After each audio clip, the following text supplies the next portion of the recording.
Kangaroo Island, or KI as the locals call it, sits around 100 k's to the southwest of Adelaide and is the next stop on our scenic tour.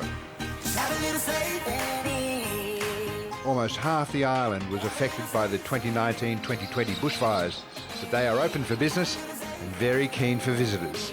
If the Australian pelican tries a clever... The island's human inhabitants only number about 5,000, but it's positively teeming with wildlife, including the third largest colony of Australian sea lions in the country. So am I right in saying this is one of the rarest species in the world? It is indeed. So these are an endangered animal now. We've just received the latest research documents to say that we believe we overestimated their numbers, and now it's estimated to be between 12 and 12,500 animals left in the world, and 85% of them live in South Australia. As long as you have a ranger like Daniel by your side, you can join these playful creatures on the sand. More than anything, they seem playful. That's right, and so these are two juveniles, and it's just, I mean, I guess we could look at it like young kids, really. They just like to play. They're just learning their world and having a bit of fun. It's not too serious yet, you know. They're still likely that mum's feeding them at this point, and so they're just enjoying life, really. The animals that call this island home and the exquisite beauty of the landscape are the main draw for visitors, but you'll find there's plenty more to enjoy. The pristine environment produces top-quality food and wine, and Scenic pick a few of the finest local producers to visit. What do we got here?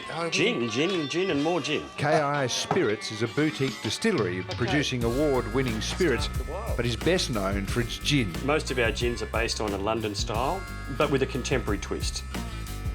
Yeah, that's quite elegant, isn't it? Yeah. It is. A gin lover's gin, great for a dirty martini.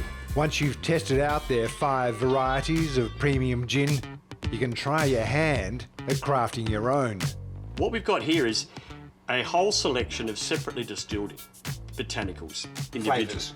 Well, yeah, but they're real oils. They're not artificial flavours. It's all made from real plants. So I just cast my eye across here and notice a couple of flavours that I know I like lime, for example, orange, the citrusy ones, maybe a bit of pepper.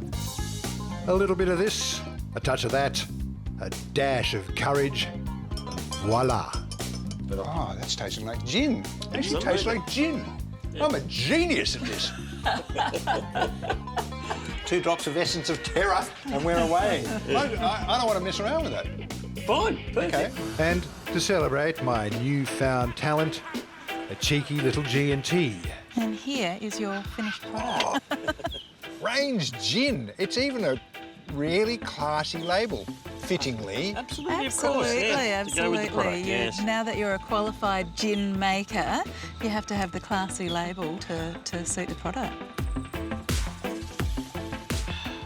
Good gin. Well done. Great, lovely. Yeah. Oh, you're just saying that. From the purest of spirits to the purest of bees, our next stop is Clifford's honey farm. You know, when you know the facts, it's easy to become horrified by the injustices of bee society. Did you know that the worker bee, in order to make 500 grams of honey, visits over 2 million flowers and flies over 100,000 kilometres and dies within 6 weeks? The queen bee does nothing and lives for 6 years. Dave and Jenny Clifford have been in the bee business since the 1980s, and while spreadable honey is the main trade, there's not much they can't create from the product. That's a nice, subtle... Cheers. Nice, subtle flavour of honey in there. Yes, yeah, it's proving to be quite popular here lately. And you also make the ice cream, is that correct? The world-famous honey ice cream. Oh, sorry, the world-famous honey ice cream. I just happen to have one here for you. How about that? I don't know how beer and honey go together, but... Wow, how do you do that? I'm sorry, I can't tell you. It's a secret. Yeah, you're like the Colonel Sanders of ice cream. That's right. The Cliffords harvest the honey on site, and while Dave assures me they are a well-behaved breed of bee, I'm not taking any chances. Dave, why is it that I'm dressed in this outfit and you're not? Because you won't go near the hive if you don't put it on. Well, you're trying to say nicely that I'm a pussy? Yeah. And they're not going to sort of swarm up and be aggressive at all? They don't normally. But they might just because you're here. What, they knew in advance that I was coming and they built up an anger already? I told them you were coming. Yeah, it doesn't take long, does it?